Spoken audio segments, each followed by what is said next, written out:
Michigan. And the show begins now. Here's your host, Audrey Dahlgren. Happy Wednesday, everyone. I hope it's been treating you well. And since this is the hashtag Wednesday Wisdom Show, here is what I have to share today. My family is really close, always has been, and my granny is what we call her. Literally lives about 2 miles away from my mom and stepdad's house. And so she's always at their house, always helping out any way that she can. And I, too, of course, live there right now as I'm waiting for my condo to get done. And she's, like I said, she's always there. So she's always doing everything that she can to help out. And yesterday she was cleaning out the fridge. And as I was walking out the door, she said, "Work hard today, okay?" And it just made me stop and think about how her zest for life is still so incredibly strong, and it served as a reminder of how each day is truly a gift. And I even tweeted about it, which I don't usually like to share anything about my personal life on Twitter because I figure nobody cares.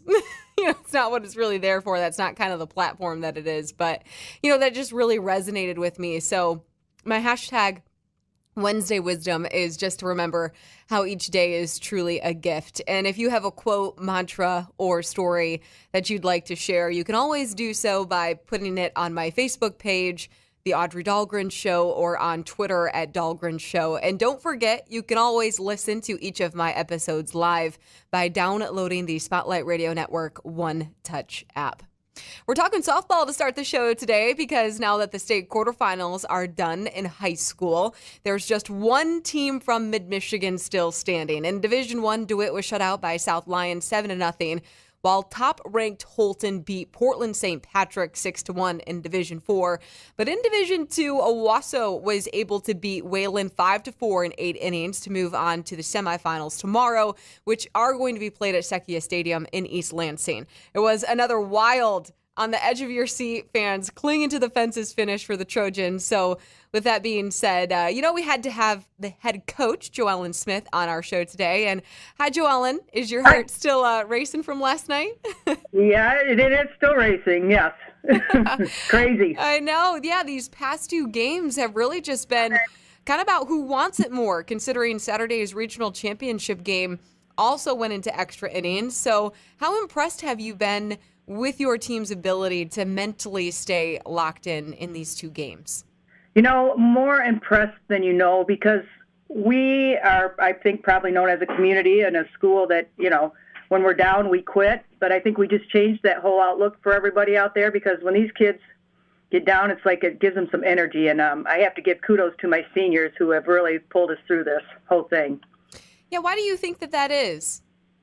I think they just want to keep playing. They're not ready to be done, and we gel as a team, and that our whole team, season has been geared around play our game, and, we're one team, and I think that they bought into it.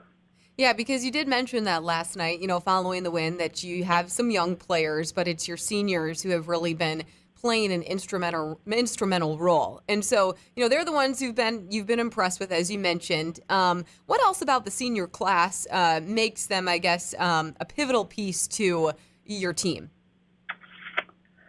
Well, it's not the most athletic class, but these girls have played ball. They played travel ball. They're just believing in themselves as seniors, and they're becoming good leaders.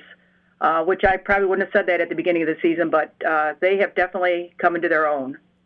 Where do you think that flat switch maybe flipped then? Because, you mentioned that they don't want to stop playing, but there probably had to be a different piece that came into play there. I don't know exactly when. I think maybe when we knew we could win the league outright, or, when they just came from behind on some wins. And Macy, as good as she is, they've actually carried her. They've had to come up and say, "It's okay, Mace, we'll get it done for you," and they have. Yeah, that was an example. It brought that up on Saturday after the game because, Macy, she tossed 33 strikeouts combined in the regional semifinal game that you guys had and the championship game as well, total. But, yeah, she in the describe to people, for people who may not have been there, what happened in that regional championship game that, they kind of had to hold her up a little bit. Well, she was ahead on I can't even remember what inning it was, but she was ahead on a batter that was down in the lineup a little bit, and she had 2 strikes on her. She threw a good pitch, but the girl went down and got all of the pitch and, put it out of the park for a 1-0 lead. And May sort of took that personal, I think. And so her teammates had to definitely rally around her and tell her, hey, we're in this together.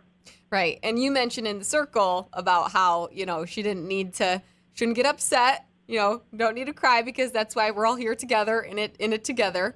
And I think she took that okay, right? Oh, yeah, definitely. We forget she's young. I mean, I had her as a freshman. We didn't have a sophomore year. So I think I missed the most pivotal year as far as the mental part of it with her as a sophomore. I always believe that that's a very, very important year. So we're actually working with her as a sophomore, but that's true with everyone.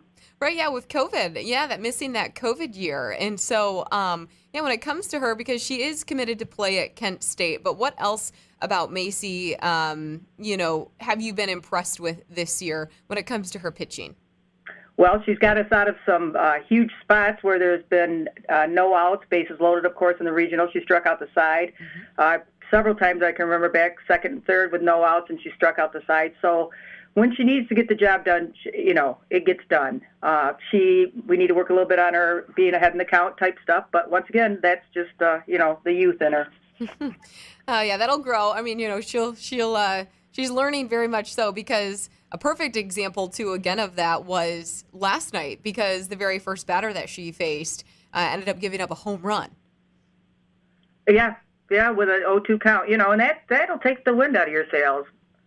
And it did for a few innings, but once again, I thought when they started that it was not going to be a close game at all. But then the kids, they came back, about the 4th inning, they figured it out and said, no, this isn't going to happen to us. Right. Well, and since Saturday and winning the program's first ever regional championship, these are all milestone victories from here on out. And after winning on Saturday, you had mentioned how that just meant a lot to you personally in your career. And so can you tell people more about that and why it's meant so much? Well, I always go into every season, and I've been coaching for 38 years. I go into every season thinking that, we're going to go to the state championship. And we've been awful close getting past that regionals, but we just haven't had that.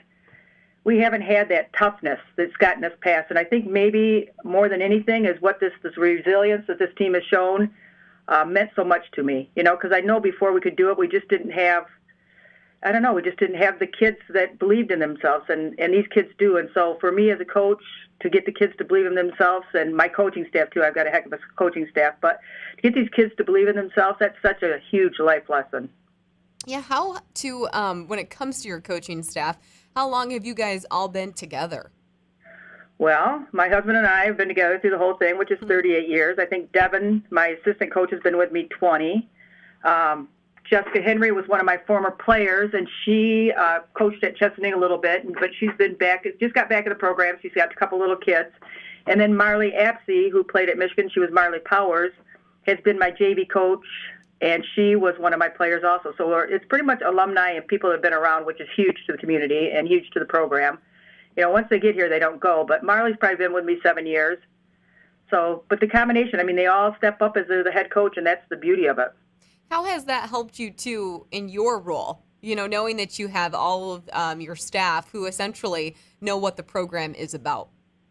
Well, as an example, yesterday I had a lot of family there. My husband's family is from Battle Creek, and so I can tend to be social, and I didn't have to worry about my kids being ready to go because I had my assistant coaches over there. So that part of the coaching part has definitely made my life a lot easier. I deal with a lot of the paperwork, and I know I always have the last say, but I tell you what, we've got a code that those guys yell at me if they want a certain call made when I'm out coaching third base, so none of us get upset with the other one. We're like, okay, we're in it just like the kids are as a team, and we're going to do this together. So I can't give enough kudos to my coaching staff. I did notice that actually in the regional championship game because your sisters were there, and I saw you would come over and you'd kind of maybe smile at them for a second, or you'd say a few words here back and forth. And so does that help relax you during a game, or just, I guess, kind of walk us through that process as well? Well, yeah, it relaxes me because they're so upset. They're so nervous, and my daughters too. They're right there with them. I actually, my oldest daughter yesterday was yelling so much in the 8th inning that she actually passed out on the. Oh my God. Yeah, so they're, they, and I know how nervous they are, and they're telling me, oh my God, I'm going to vomit. Oh my God, I can't watch. So that really sort of calms me down because I know that okay, if I'm nervous, then everybody else can feel that. So. Right. Just like with Macy on the mound, when she gets upset, everybody else can feel that, and it just, makes a whole difference. And so I try to, inside I'm not as calm as I look outside. And you mentioned too, yeah, well, it makes sense. You mentioned too the support that you have from your staff, but also to just the support of your sisters. How important has that been for you in your coaching career?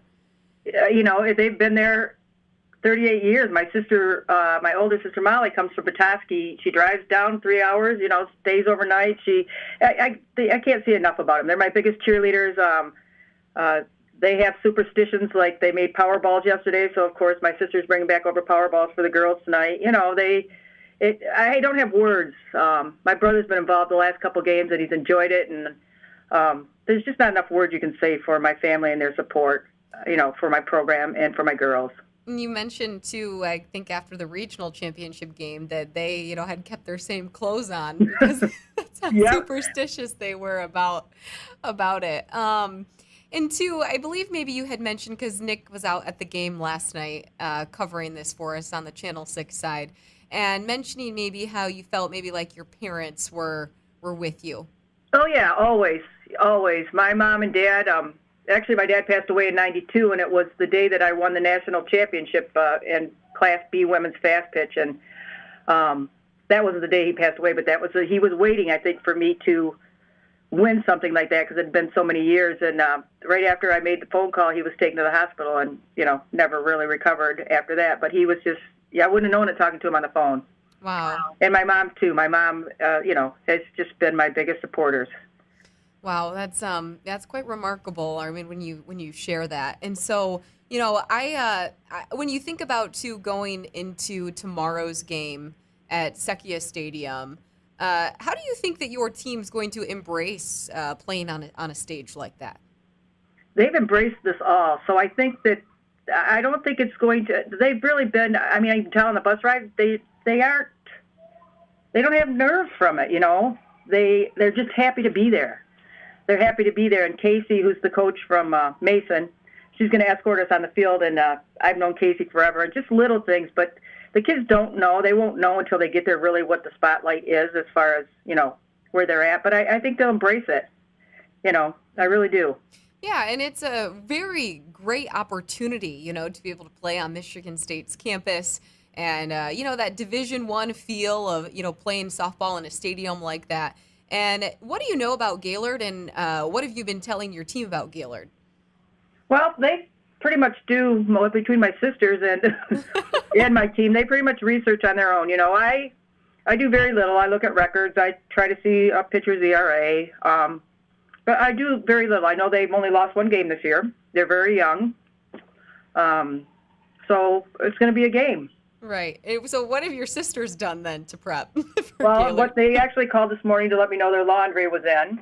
Okay. And I told them, because they would like to share every stat that they find, I told them to go to the MHSAA and look at the stats and not to share them with me. So I'm sure that that's what they're doing right at this moment. So yes. I don't like to over-prepare because every time we walk into a game, we always say they haven't played us yet. That's true. Yeah. That's very true. So this is the #Wednesday Wisdom Show as well. And I always ask people on this day when they're a guest on my show if they have any wisdom that they'd like to share, or if you have any wisdom that you have shared with your team throughout the season, or what you will share maybe today at practice before you embark on the state semifinal tomorrow.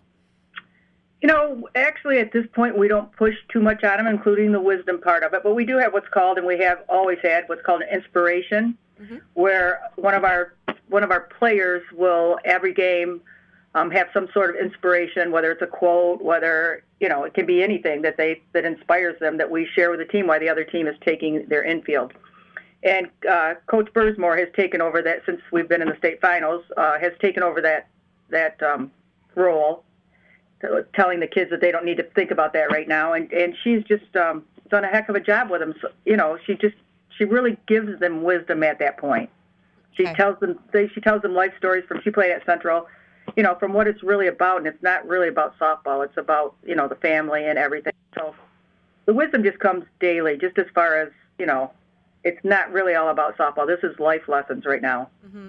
And because honestly, if you think about your games that you've been involved with this season, that's kind of like life. That can be a roller coaster.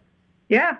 You can make a mistake and they can hit a home run off you, but it's how you react to that mistake that is gonna make the outcome. And it's the same with life. It's not the mistake itself; it's how you react to it and what you do about it. Mm-hmm. Absolutely, yeah. Resiliency is key, and you've been mentioning that quite a bit. And you have a very resilient group, and so I wish you guys the best of luck tomorrow. We are, of course, going to be there on the Channel 6 side. Actually, as I told you today, Macy is going to be our 6 Sports Player of the Week tonight. So it's been really fun, watching you guys and covering you. And, it has been a little heart-stopping, but... Yeah, try it as my sisters, Jeez, oh, Pete. Right. No, my sisters were actually crying yesterday, which, that's just heartwarming. Absolutely. They were so happy for everybody and happy for me, so...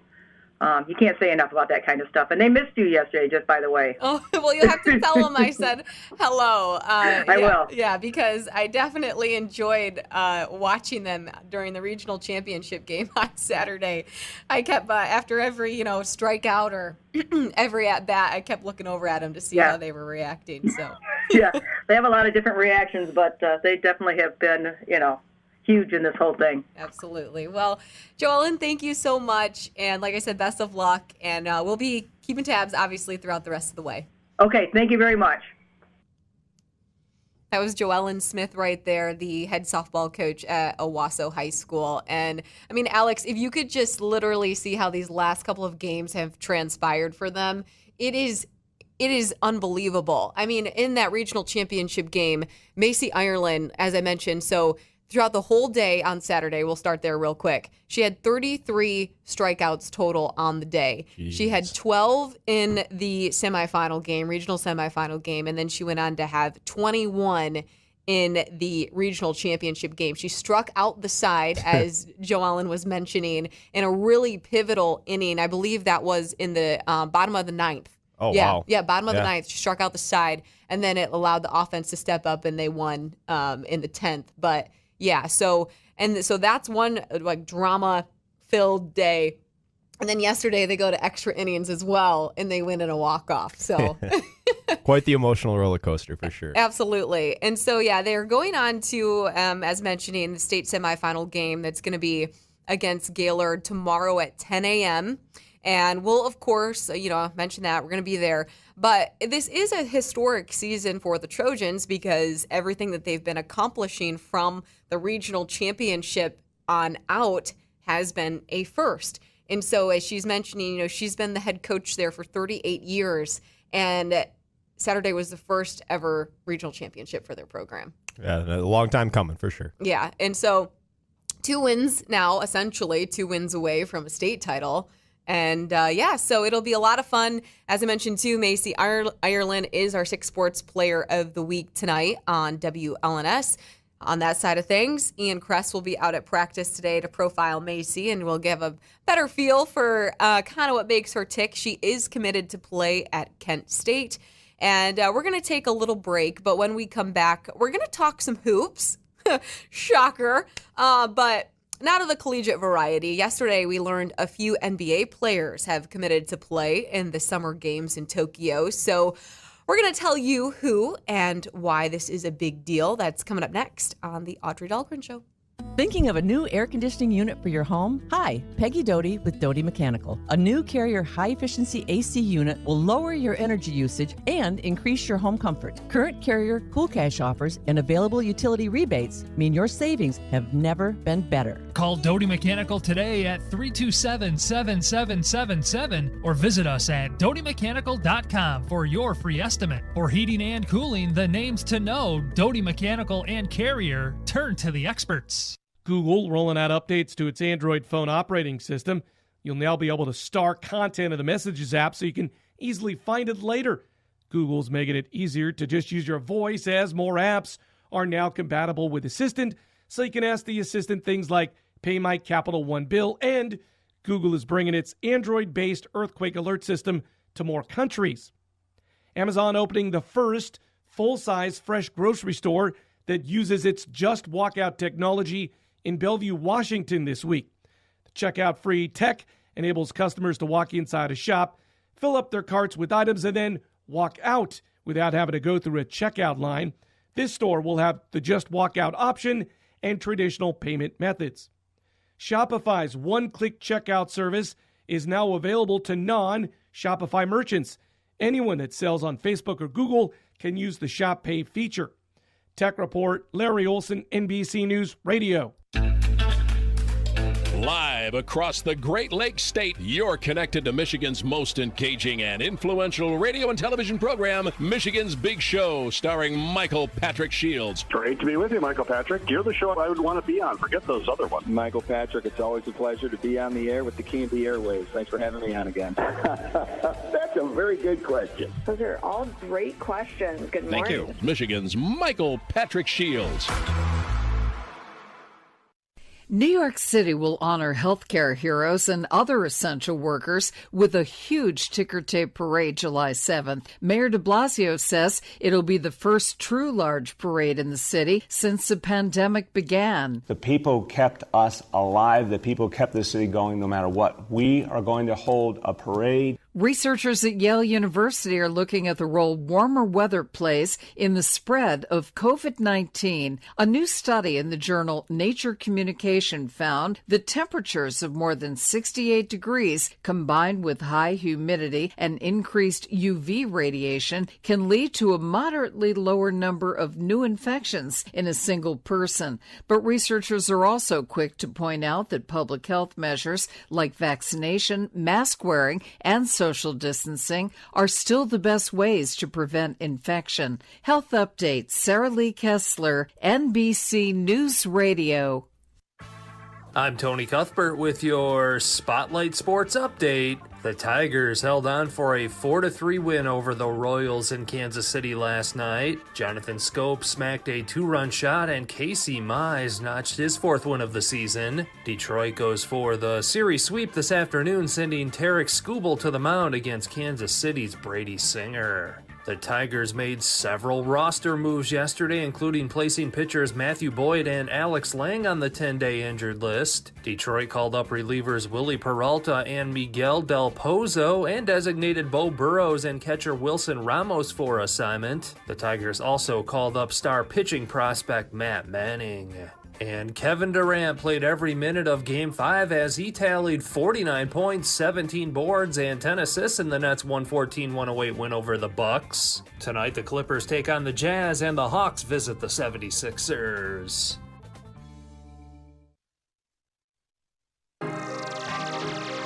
Welcome back to the Audrey Dahlgren Show. You want to win, don't you?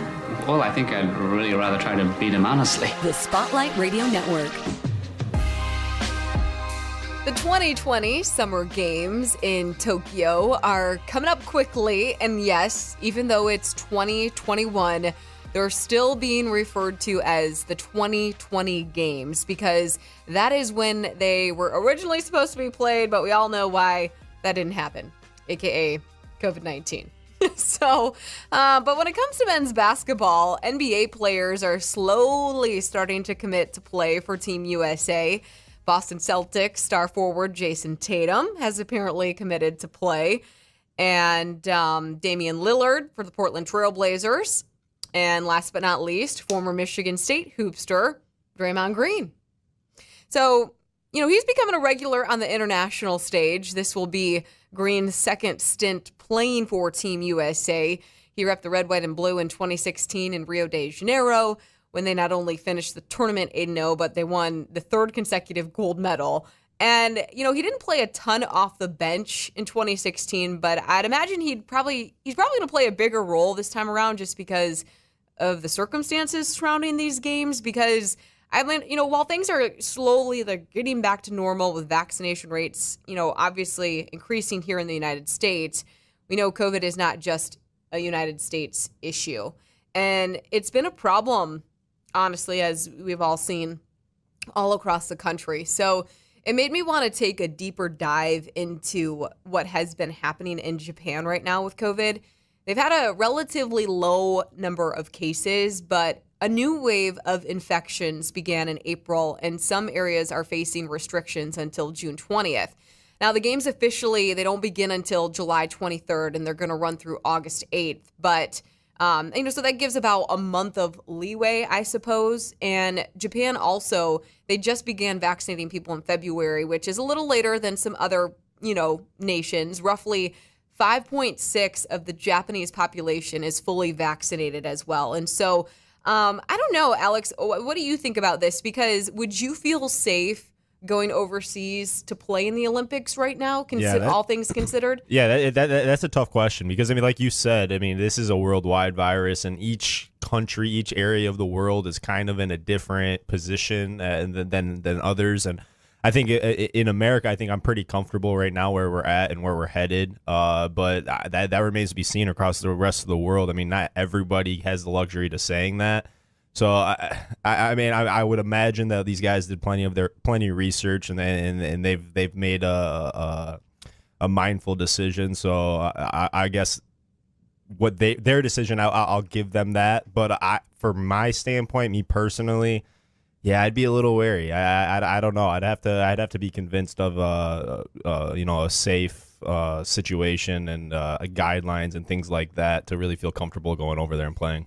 I know. Well, and that's the thing too. It's like, okay, now if you are vaccinated yourself, that gives you some more protection or makes you feel more protected from that standpoint. But yeah, it's just, I don't know, going over to another country and I know the safety protocols I'm sure that they're going to have in place are going to be pretty strict. Yeah, that's the thing I would have to know. Like, what are those protocols? Is it just going to be open season type thing, which I would imagine it won't be. But if those guidelines and those protocols in place, check all the boxes, I think I could be convinced to get over there. But just looking out from at the surface, I'm not jumping to get over there either.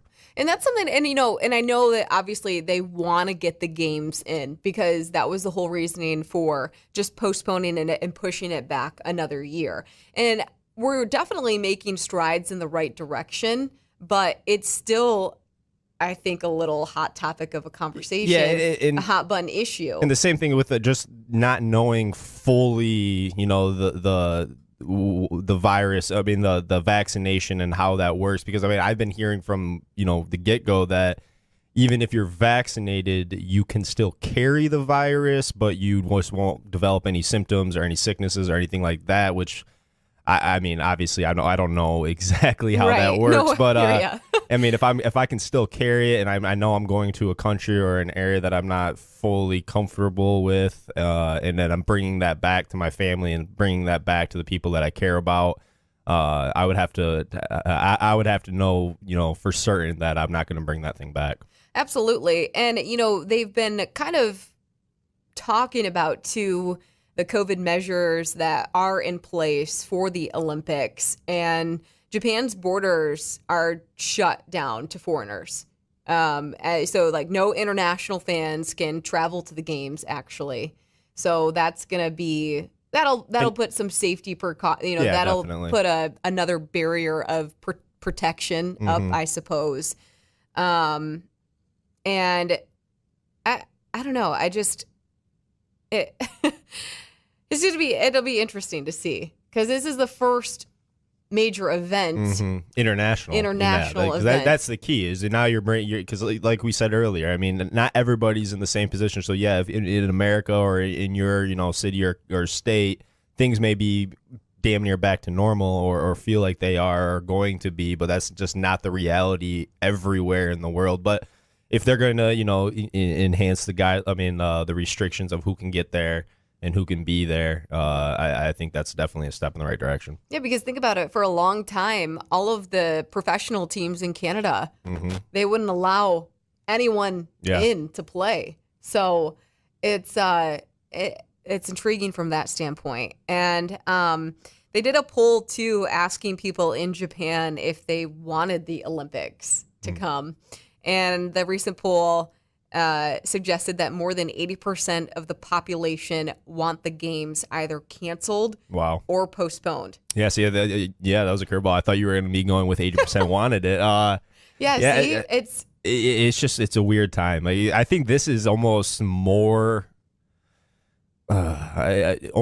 difficult to navigate these waters right now because we're like things are coming back to normal and you don't really know who's comfortable with what, and it's just a weird time coming back, trying to get back to normal and all the weirdness that goes into that. Think about it from this perspective too, because they have 80% of the population does not want the games, they want them canceled or postponed.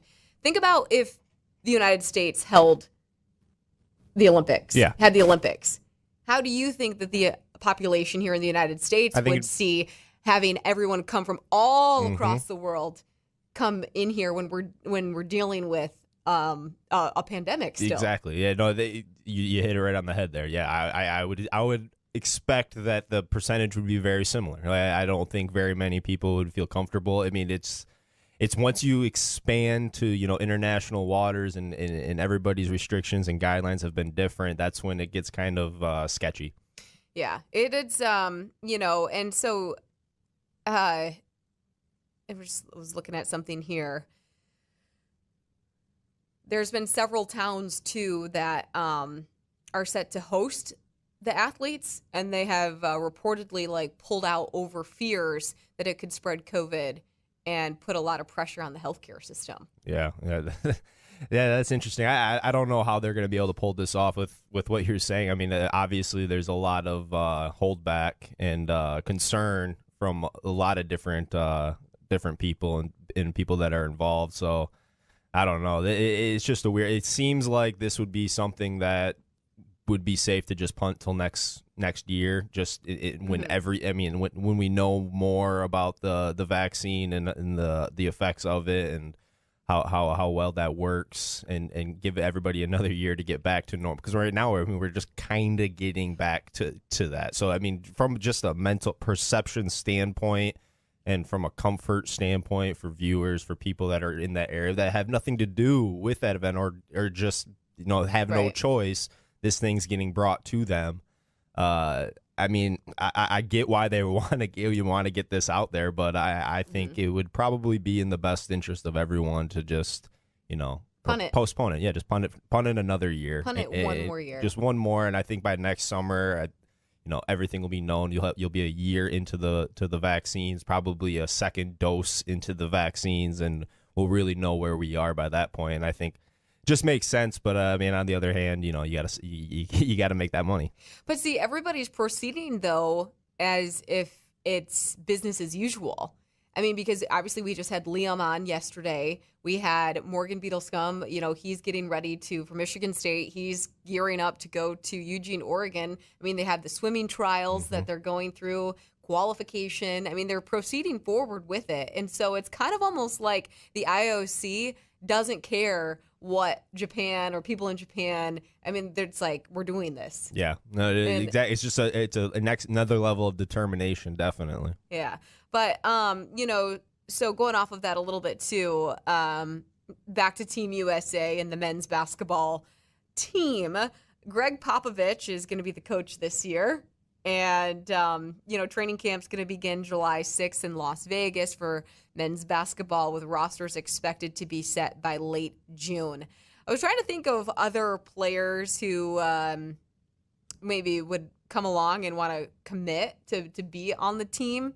And, I don't know, like a Kevin Durant. But then again, depending on when the NBA final, depending on when teams drop out, when they get canceled out, it's going to how close is that finals running up to the Olympic? It's not that big of a gap, is it? I don't believe so. Like less than a month? Let me look at that real quick for you, because if the Olympic Games start on July 23rd, you got to think about all, I would imagine that they'd have to quarantine for 2 weeks. Yeah. Don't you think? Yeah, I would think so. Because I don't know how they're going to make that work logistically. I mean, like it might be fine. Like I do think if everybody's double vaxxed and everything, it might turn out okay, and nobody gets COVID or anything, no outbreaks happen, and we're all good. But if they do, and especially at the point that we are just kind of getting out of it, and if we have a new outbreak, a new public one that gives us a major setback, I just don't see it being worth it. But I'm not the one making that call. No, I know, right? As I always say, that's above my pay grade. I don't can't make Exactly. that decision. Exactly. I'm trying to look right here. I believe that, so there's a lot of cool, obviously, events coming up when it comes to the NBA because the draft combine is the 21st through the 27th, which Michigan State's Aaron Henry was announced yesterday that he got an invite to that. Then, let's see here. July 22nd is the final day for the NBA playoffs, the finals. And if the the Olympics, the summer the start 23rd. Exactly. Yeah. So one day later. Yeah. I don't understand. I mean, I just don't see the need for it. I mean, obviously, more basketball is great for the viewer. I mean, if you're sitting in your couch and you want something to watch, obviously you're going to be happy to see that on the screen, but you're not the one having to go over there. And you're certainly not the one that's hosting it in your backyard and having people from all over the country come into your area. So it's easier to say you're okay with it if you're an American, and you're gonna be watching it from your couch, and it doesn't affect you at all. It just I just don't think it just doesn't seem worth it. Like the juice doesn't seem worth the squeeze to me. Well, it's just like as mentioned, getting back to a solid footing. Mm-hmm. Getting back to a solid footing, and we're making progress. And I know everybody wants everything to be back to the way that it was, and we're getting there. Yeah, and let's get a full season in house, like in America, like a U.S. season. Let's get that finished where you can have full capacity with fans. Your 82 games through it, and then you can kind of roll out the international scene. I mean we'd even start this season allowing fans. And, that just started kind of trickling in. And, I don't even know if everybody's at full capacity right now, but it seems to be pretty close. But it just seems really soon and kind of forced. I would really like to know how a lot of other people feel about this, because I'm just curious to know what other people think. Yeah, we haven't heard a ton from NBA players. I mean, obviously right now we're in the middle of the postseason, so I'm sure we'll start getting their opinions trickling out, closer to that date and once the postseason wraps up. But yeah, I don't know. I mean, obviously some of these players are okay with it. I mean, Damian Lillard, Draymond Green, those are guys that I think have a pretty decent head on their shoulders, and if they feel comfortable to go for it, maybe they know something that we don't. Well, this about Day. He's not going to do something that he doesn't exactly. So these aren't guys that are easily manipulated or anything like that. These are guys that are going to do what they think is best. So I mean, you kind of got to give them the benefit of the doubt from that standpoint. Yeah, and I think this is going back to Draymond Green as well. I think this is another great opportunity for him, in a sense of being on the international stage. It obviously adds to his impressive resume that he's been able to do in his professional career since leaving Michigan State, and so I do get the allure though of why you would want to play for Team USA. I mean, why these guys want to play. It was interesting in a book that I started reading about Bobby Knight, because he was coach at one point for Team USA in the Olympics when it came for basketball. And it was almost it's like you're fighting for your country. It's almost in a sense. I mean, I don't want to make it so, what's the word I'm looking for here? But you're trying kind of to defend your country. You want people to know that your country's the best. Yeah, no, that is definitely a totally different element of competition when you're playing for the country on your chest. I mean, I can't even imagine what that would be like. Definitely a huge honor for sure. But so I definitely understand the appeal to go play for that. But like I said, I just wish it would be, at a time that made way more sense. Like where there is no controversy. There we aren't questioning it. Nobody's questioning it in any degree, and we can just watch basketball and enjoy it for what it is, as opposed to worrying about whether or not they should even be there. Yeah. Well, I agree. I agree. But like I said, above my pay grade. Yep. So, how about this? We're going to take one more quick break, but when we come back, we're going to get more into a little bit of the NBA playoff talk, just in a sense of how so many athletes have been just kind of like key predominant players have kind of dropped out. So we'll touch on that in just a second. Thinking of a new air conditioning unit for your home? Hi, Peggy Doty with Doty Mechanical. A new Carrier high-efficiency AC unit will lower your energy usage and increase your home comfort. Current Carrier Cool Cash offers and available utility rebates mean your savings have never been better. Call Doty Mechanical today at 327-7777 or visit us at DotyMechanical.com for your free estimate. For heating and cooling, the names to know, Doty Mechanical and Carrier, turn to the experts. Live across the Great Lakes State, you're connected to Michigan's most engaging and influential radio and television program, Michigan's Big Show, starring Michael Patrick Shields. Great to be with you, Michael Patrick. You're the show I would want to be on. Forget those other ones. Michael Patrick, it's always a pleasure to be on the air with the King of the Airways. Thanks for having me on again. That's a very good question. Those are all great questions. Good morning. Thank you. Michigan's Michael Patrick Shields. Boyne Golf presents Michigan's Magnificent 10. 10 extraordinary courses set among 3 incredible resorts with plenty of wide open spaces where the extra long days let you play and play and play. And when you're done, a variety of amenities and charming towns await. The golf's so varied, the accommodations so welcoming, each visit's a new experience. So visit BoyneGolf.com to plan your time here. That's BoyneGolf.com.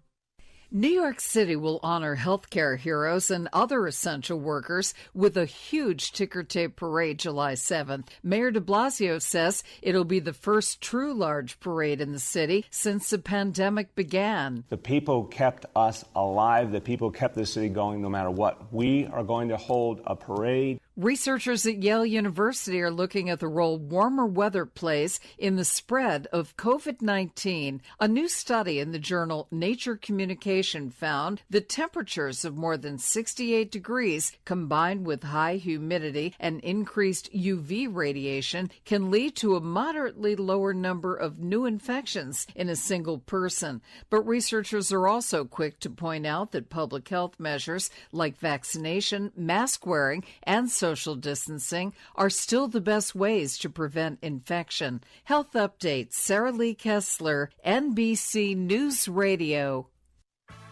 I'm Tony Cuthbert with your Spotlight Sports Update. The Tigers held on for a 4-3 win over the Royals in Kansas City last night. Jonathan Scope smacked a 2-run shot and Casey Mize notched his 4th win of the season. Detroit goes for the series sweep this afternoon, sending Tarek Skubal to the mound against Kansas City's Brady Singer. The Tigers made several roster moves yesterday, including placing pitchers Matthew Boyd and Alex Lang on the 10-day injured list. Detroit called up relievers Willie Peralta and Miguel Del Pozo and designated Bo Burrows and catcher Wilson Ramos for assignment. The Tigers also called up star pitching prospect Matt Manning. And Kevin Durant played every minute of Game 5 as he tallied 49 points, 17 boards, and 10 assists in the Nets' 114-108 win over the Bucks. Tonight, the Clippers take on the Jazz, and the Hawks visit the 76ers.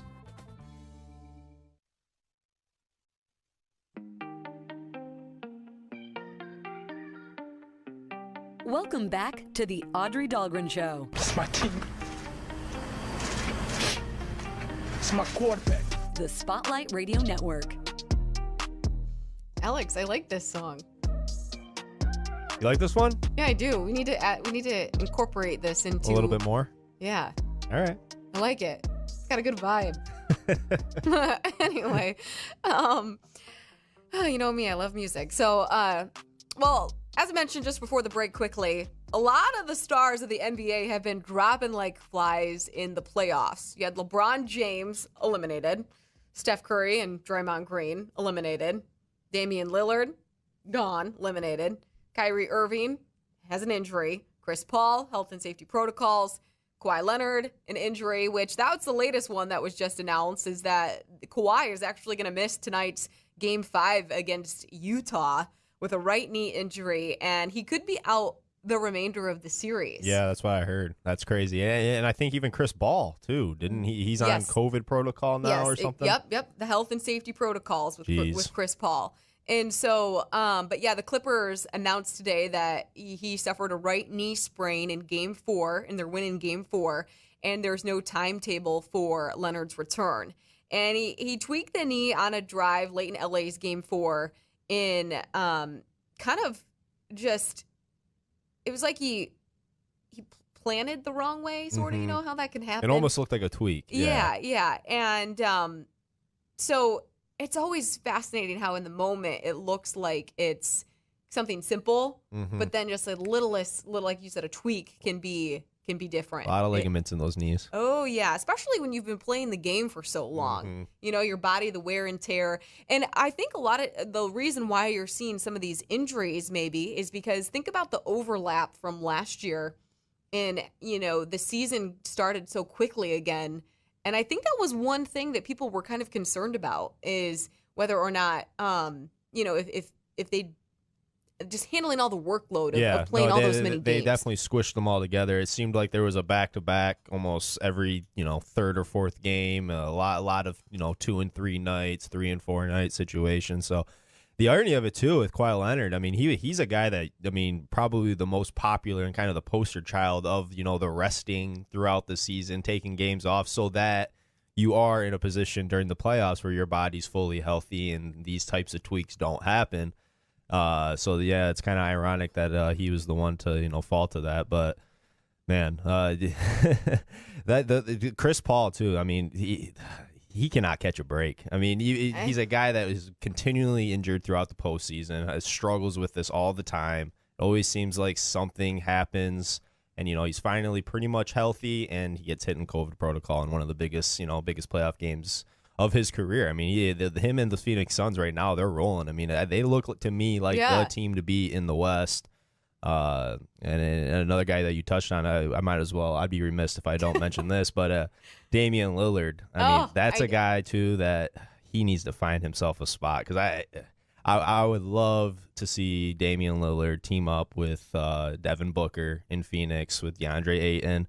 I mean, I know they have Chris Paul, and he's obviously taking them pretty far so far, but he's not going to be the long-term solution. Like, if you're going to build something for, you know, the next 4 or 5 years, you're going to almost need to replace him with another star caliber point guard. And Damian Lillard, it seems like that's a relationship that I from everything that he said, that's being said, like he does love Portland and he wants to win there, but I just don't see them putting the pieces around that around him to make that happen. And his window's closing. So if I were Damian Lillard, I'd be looking to jump ship somewhere like Phoenix. I think that would be an awesome hookup. Yeah, and you mentioned Phoenix too, and not the parody of all of this, but I believe we talked about this. I don't know, it was a couple weeks ago or something, but how it's kind of refreshing to see new blood, new teams getting ready to potentially win the World Championship. And new stars. And speaking of stars too, I think another one that we're pretty familiar with, I think took another step up in his, if you would call it legacy, is Kevin Durant. Man, how fantastic was he last night? He dropped 49, played all 48 minutes, and it seemed like every one of his 49 points was needed. Every rebound that he had seemed like it was big. The 2 blocks that he had were huge. I mean, he was fantastic. I mean, a lot of questions coming in with, you know, not having a healthy James Harden, not having Kyrie. Is he going to be able to, you know, overcome that? That was always been a big knock on him in the last few years, that he's needed the stars around him to succeed. And man, if he ever silenced those haters last night, I mean, he looked fantastic. Right. Do you think, like, you know, throughout the game, I always wonder this sometimes, like every time a basket, like, you know, as the game progresses, you know, you can tell he's like on this hot streak and he just can't miss. And it's just like, how just like do you just have this like your body like you just kind of what's it called when your body leaves like out of body experience. Yeah. Like you just like are like you become someone else, like you morph. I've always like been curious when guys are having performances like that, if it's just kind of like an out of body experience, because sometimes I feel as though there have been some people who have mentioned that they kind of just like black out when they're going throughout the game, because they're just in such like a rhythm that they just don't even realize what they're doing. Yeah, I mean, Kevin Durant's no stranger to hot streaks and scoring, frenzies. But I mean, even him in a game like that, I mean, he's gonna look. I would have to imagine he looks back on this game as one. I mean, not one of, but probably the best game of his career. Because I mean, like I said, he can drop 50 on any given night. That's nothing that we're a stranger to. But it was just the way that he did it. It was so necessary in a night that, I mean, obviously James Harden played quite a bit, but he was like 1 for 10 from three, obviously not himself. So in a pivotal game 5, I would say Kevin Durant has definitely taken a step up and solidified himself as one of the all-time greats. Yeah, he definitely has silenced the haters. No more Haterade sipping. No more Haterade sipping. By the way, too, when you mentioned Phoenix real quickly, they haven't won a world championship, an NBA championship. And so this would be something that would, just continue to keep your eyes on as, the playoffs continue to roll on. But, yeah, that'd be something for them if they could get the first one in the franchise's history. And so, because founded in 1968, that's quite some time. But that does it for our hashtag Wednesday Wisdom show. Hope everybody enjoys the rest of your day. And don't forget that the couch